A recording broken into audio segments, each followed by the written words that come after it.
from Cleveland's most accurate weather team. This is 19 First Alert Plus, sponsored by the man that makes them pay, Tim Misney. Hello there, and welcome to your First Alert forecast here on this Friday. Jeff Slauson, Erica Page showing you what it looks like right now heading downtown as we prepare for a weekend. But the start of that weekend, Erica, indicative of what's going to be happening the rest, right? Yeah, pretty much. I mean, we've seen a lot of scattered showers and thunderstorms so far this evening. That trend is likely going to continue here for the next few hours.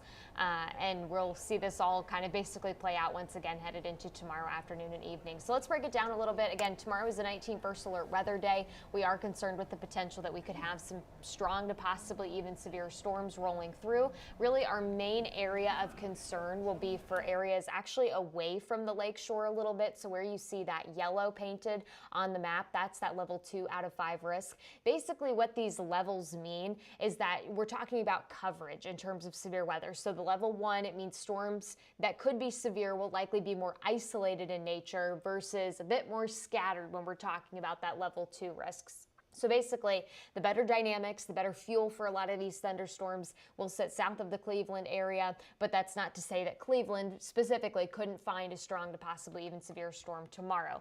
Earlier this evening, we did have that tornado warning that came out as we were wrapping up the 6 o'clock newscast.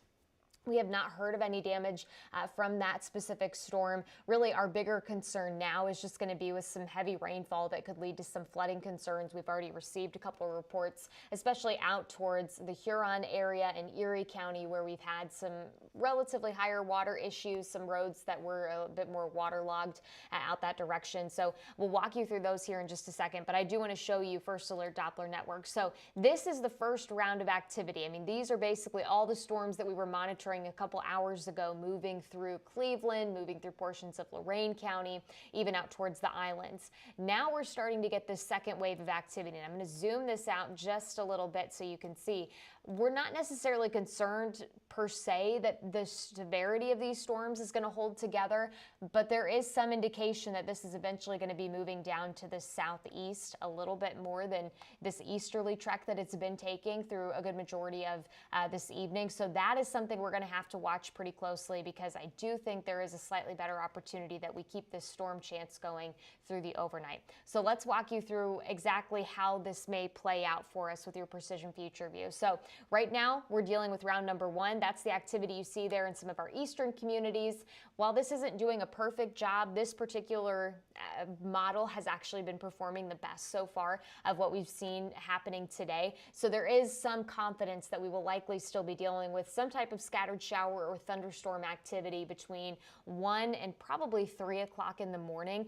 We do expect these storms to weaken as the early hours of tomorrow morning roll on, and we still may have a couple spot showers as you're waking up early Saturday, but by this point, we're not concerned with severe weather. It would just be leftover cloud cover, a little bit of light rain, which would actually be good news for us. You want that stuff to stick around for as long as possible through the day tomorrow, because the more we can mess with our atmosphere, the less our severe dynamics will look more favorable once we get into the afternoon, because you'll likely be limiting your daytime heating. That will limit how much fuel we can build up through the afternoon to potentially fuel some of these showers and thunderstorms. So honestly, as early as noon, 1 o'clock, we may start to see a few more showers and thunderstorms developing during the heat of the day, and they may quickly develop and potentially turn strong to severe. So we're going to be closely monitoring the radar throughout the afternoon. I'll be in earlier tomorrow to keep an eye on things prior to our 6 p.m. newscasts. And of course, if there are any severe storms that warrant being on air, we will be breaking in to get you a lot of that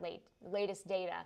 Otherwise, once we get through tomorrow evening, and I'm going to say about 7 p.m. or so, I think our severe threat is really going to be starting to come to a close. We have a boundary that's coming through. It should help to wipe out that severe risk for us headed into tomorrow night. And I really do anticipate most of your Saturday evening from about 7 o'clock onwards should be pretty dry for us. So that's good news. If you have outdoor activities that you say wanted to get done tonight and the rain and storms have kind of put a damper on things, you shouldn't have too many issues once we get past the window of seeing strong to possibly even severe storms tomorrow. Because really, once that passes, we're talking about a beautiful weekend ahead, which we can detail more out when we walk you through your 7-day.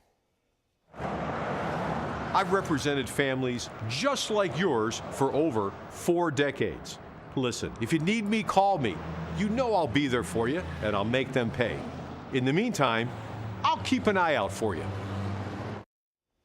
All right, so your 7-day forecast really showing some beautiful conditions once we can get past the weekend, and Monday and Tuesday, of course, too. Wednesday and Thursday, I really think are going to be some beautiful days as we wrap up the summer season. I know a lot of kiddos may be getting ready to head back to school this next week. I know this has not been the ideal summer to spend a lot of time outdoors. We've been dodging a lot of rain chances. Certainly Monday and Tuesday are going to be days where we'll have to monitor for some rain opportunities, but if the kids are still off Wednesday and Thursday, I mean, it is looking to be really nice outside. Temperatures lower 80s. We'll have a couple upper 70s in the mix as well. In terms of your weekend forecast, once we can get past Saturday, Sunday, almost a picture perfect summer day. Temperatures lower 80s, plenty of sunshine, just a few clouds in the mix for Sunday afternoon. All right, Erica, thank you so much for that comprehensive breakdown. We will see you coming up at 19 News at 10 and 11. Sounds good. See you then. And that is it for your Facebook forecast. 19 News, 10 o'clock, CW, 11 o'clock, CBS. 19 News, now streaming on Samsung Smart TV. Search for channel 1035.